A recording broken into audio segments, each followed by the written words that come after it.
You probably don't know who I am, and that's fine. I honestly would not expect you to know. But what I do want you to know is why I'm here.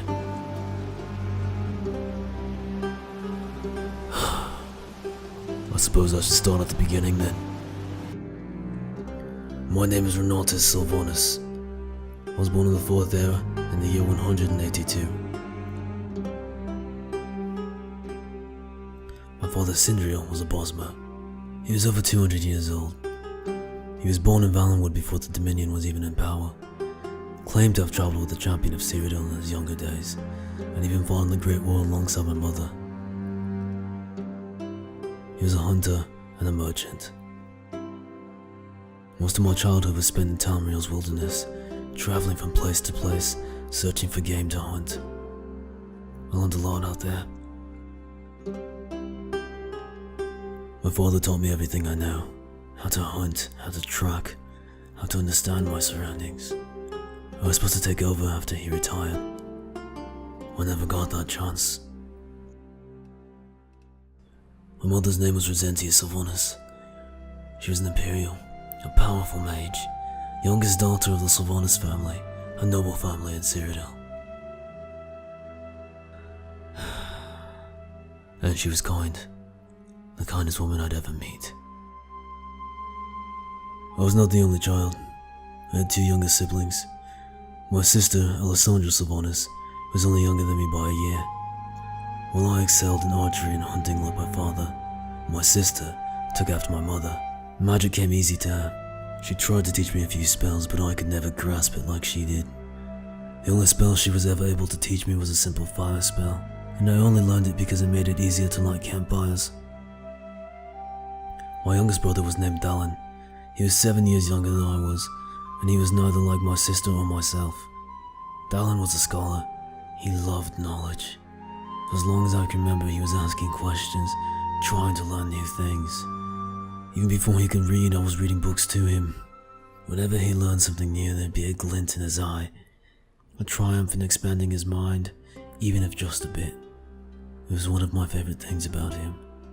While Alessandra and Dallin were my siblings by blood, I did have another brother, an Argonian named Okon. Okon was orphaned at a young age. My father found him on one of his business trips to Bravil. He's been with us ever since, and I consider him as much family as my own blood. Each of these names that I've told you has many stories connected to them, but I'm not here to tell you their stories. Their ink is dry, and their names are nothing more than titles on tombstones. No, I'm here to tell you the only story that's still being written. My story. And it begins on that day. My father was delivering a simple shipment of soul gems to some small town in Cyrodiil. It shouldn't even have taken more than a day.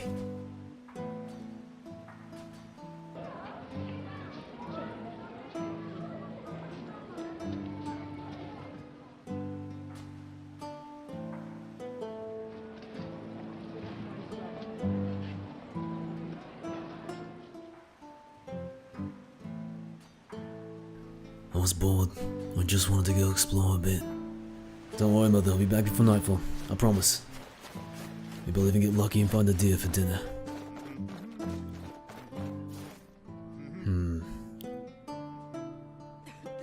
I suppose this way is as good as any.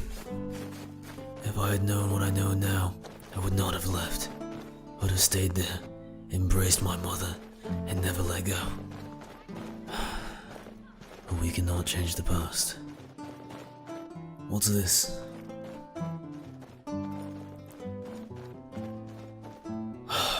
Looks like we dropped a soul gem on the way into town.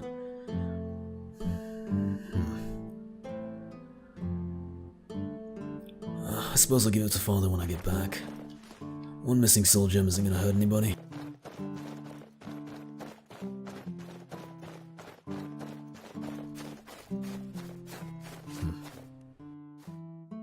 What do we have here? Huh.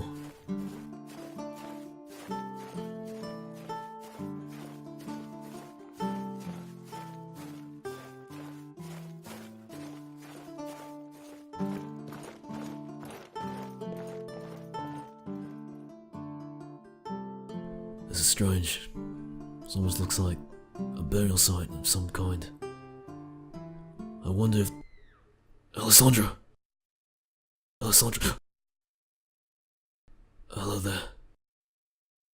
I was just about to head back into town. I'm not looking for any trouble. It all happened so fast. But it felt like an eternity. I felt it all. I felt the cold steel rip through my skin, crush through my bones, pierce my heart, and tear out the other side. As I was skewered on the blade, I looked upon his eyes. These were not the eyes of man nor mare. These are the eyes of something darker, evil, a monster. As I lay there on the ground, the life draining from my body, I wish that I could say that I felt anger, hatred, sadness, even fear. But I felt none of these things. As the darkness began to engulf me, I felt nothing.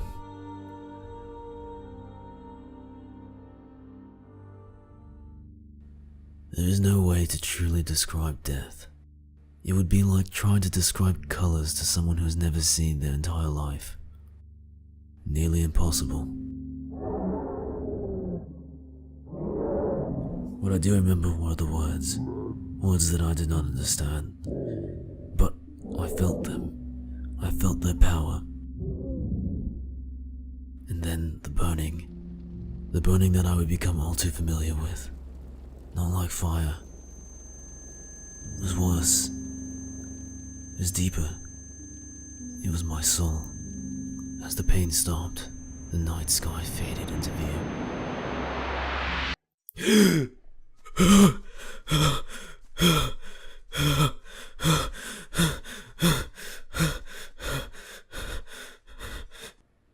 I was alive again. I was in immense pain. Every breath I took felt like fire burning inside my chest. But I forced myself to get up, to start making my way back to the town. I had to know what happened to my family. The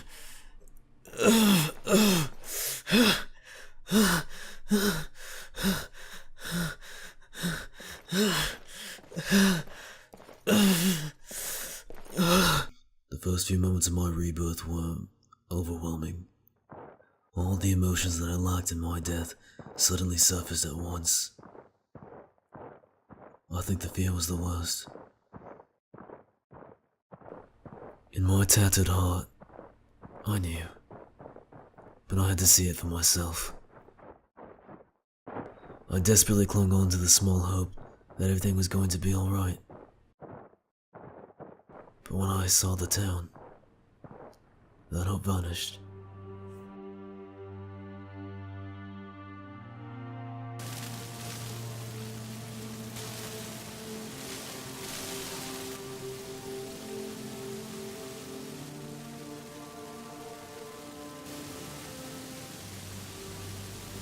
I found my mother first. She was on the ground, bloodied, naked, brutalized. There were bodies around her, burned and blackened from magic in a final stand against them. She went out fighting. Next was my father. He was a glorious man, strong, noble, honorable. He had seen so many things in his life, had done so much, and there he was on the grass, separated into pieces, his body thrown to one side carelessly, and his head on the ground like a child's plaything. This man had raised me and taught me everything I know, and there he was so disgracefully killed. Walked through the carnage and saw many other bodies. And then I made it to Alessandra, and there was no body, at least not entirely. Alessandra was nothing more than rags on the floor and bloodied bones with meat barely clinging to them. I can only imagine what she had to go through. My dear sister, I'm sorry. I made my way to the shore, hoping that Oakhorn had managed to swim away or escape beneath the water. From what I can tell on the shore, he put up a good fight. There were bodies lying there, bloodied, although I'm sure the blood was not all theirs. From the battle that took place there, it was safe to assume that he was washed out to sea along with the other bodies. Goodbye, friend. And then there was Dallin.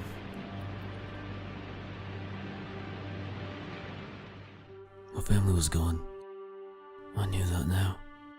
I was alive and I hated it. I found a dagger on the floor. Discarded or dropped during all the chaos. But as I lifted the blade and was about to plunge it into my chest again, something awoke inside me. I could not let the monster who killed my family walk free. I would not. So I started walking. I started searching for any traces or tracks. Anything to find my family's murderers. It wasn't long before I found trucks headed north. So I walked. And I walked. I did not sleep. I did not eat. I just walked. And then I walked into an ambush.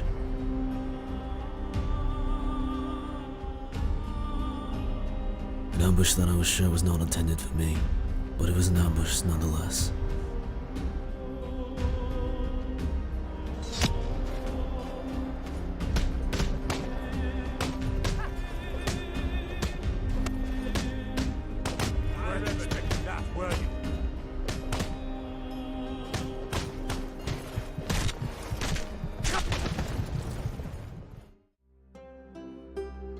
I was in a cell for a while. I'm not sure how long. But in that cell I had nothing but my own anger and grief. I began to wither away with the little food and water they provided. My muscles became indistinguishable from my bones. My body became shaky and fragile. I could barely even pick myself up. So I did not. I just laid upon the ground, waiting. When I was finally released and put on a cart with storm-cloaked soldiers, I knew where I was headed. Ulfric, the Jarl of Windhelm? You're the leader of the rebellion. What if they captured you? Oh gods, where are they taking us? I don't know where we're going, but Sovngarde awaits. Though it would seem that the gods were not through with me just yet.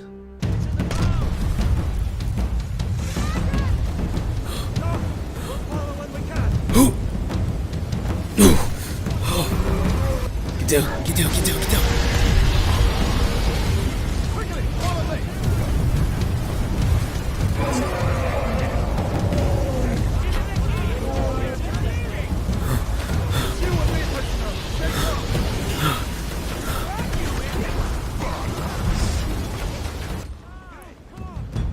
I escaped to the man named Relof.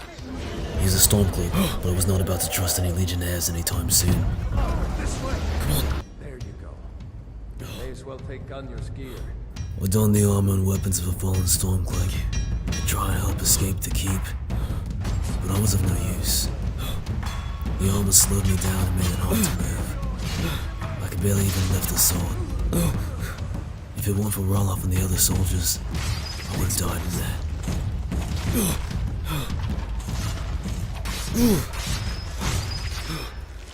That looks like the way out. I knew we'd make it. Then I stepped outside of the cave, felt the cool breeze of Skyrim on my face, and took the first step on my journey.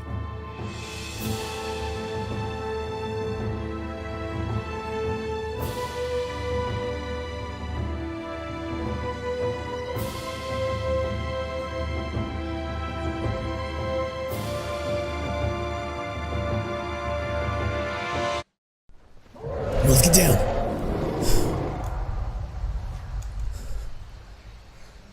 I think it's leaving. There he goes. Looks like he's gone for good this time. Thank the No way gods. to know if anyone else made it out alive.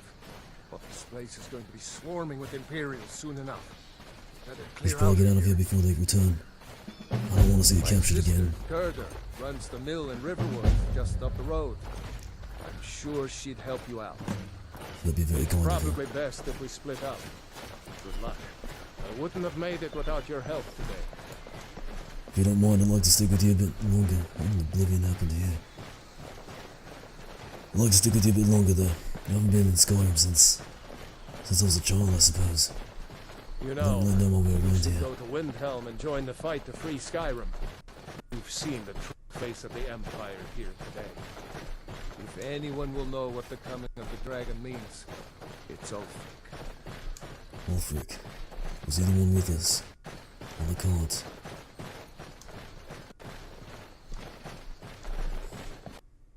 Wow. Skyrim's rather nice. It's not as cold as I remember. Hey Rolf, do you mind if I talk to Come you for a on. bit? I'll feel better once we're undercover in Riverwood. I understand. I just want to ask you a few questions. Do you really think that I should join the Stormcloaks? I'm not a Nord. I am an Imperial. Although, not entirely. Damn right. You don't have to be a Nord to fight for Skyrim's freedom. You should come to Windhelm with me and join the fight to free Skyrim. You've seen the true face of the Empire here today.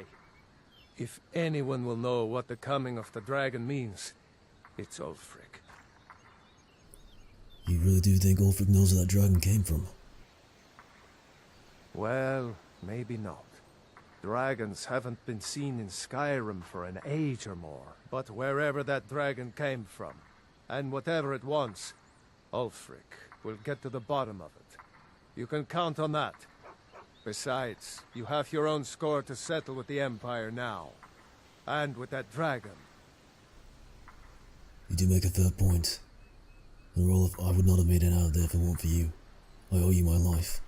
I don't deny that. But I'm not sure if your fight is my fight. Yeah, sure, I understand. No need to decide now. But I know that after you think about what you saw today, you'll realize that Skyrim deserves to be free. Maybe you're right. I need to settle my own See that problems first. ruin up there? Bleak Falls Barrow. I never understood how my sister could stand living in the shadow of that place. I guess you get used to it. It looks rather menacing. Hope I don't ever have to go up there.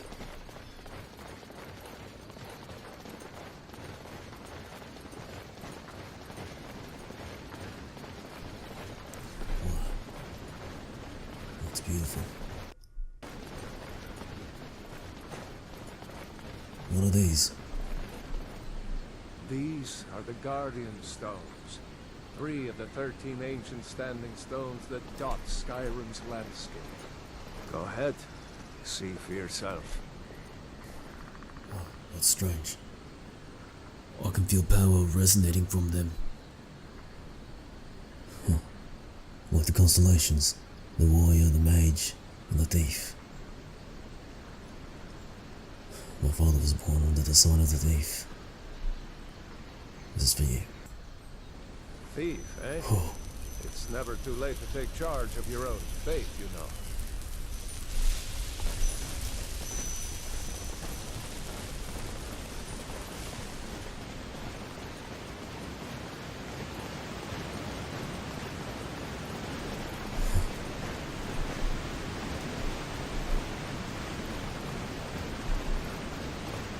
Remember, this isn't Stormcloak territory.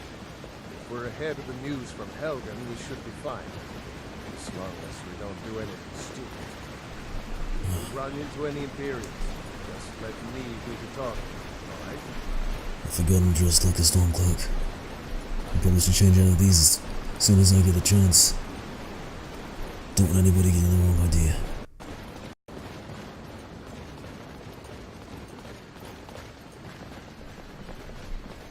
I'd heard about the rebellion in Syria, but I haven't been to Skyrim in a while. It's different seeing it firsthand. Glad you decided to come with me. We're almost to Riverwood. I'm glad as well, my friend.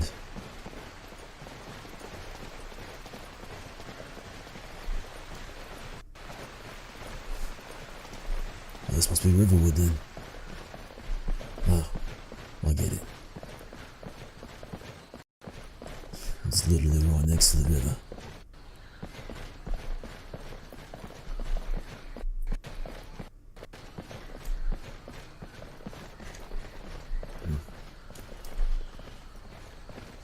Looks like nobody here knows what happened yet. Come on. Gerda's probably working in her lumber mill. This is a rather nice town. Small, quaint. I like that. Wait up, Roloff.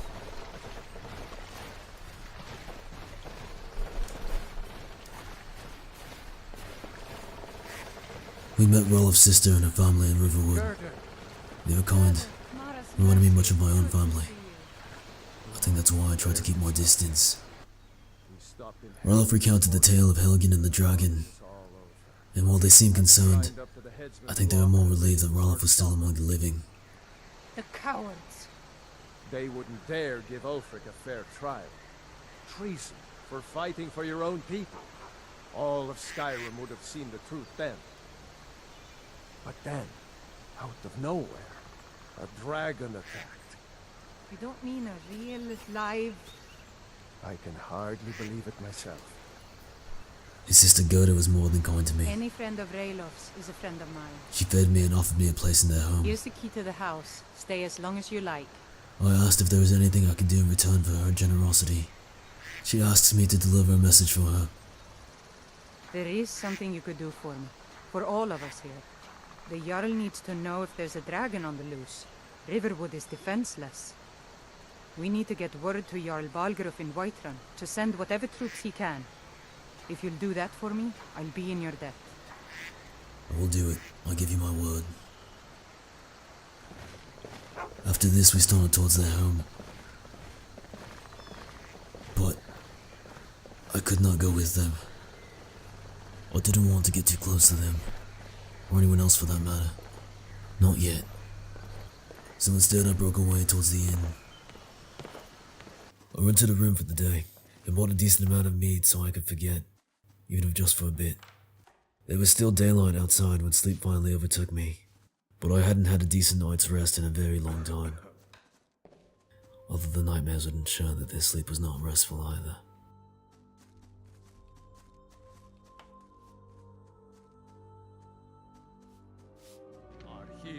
Our hero claims a warrior's heart. I tell you, the Dragonborn comes. With the voice-wielding power of the ancient Nord art. Believe, the Dragonborn comes.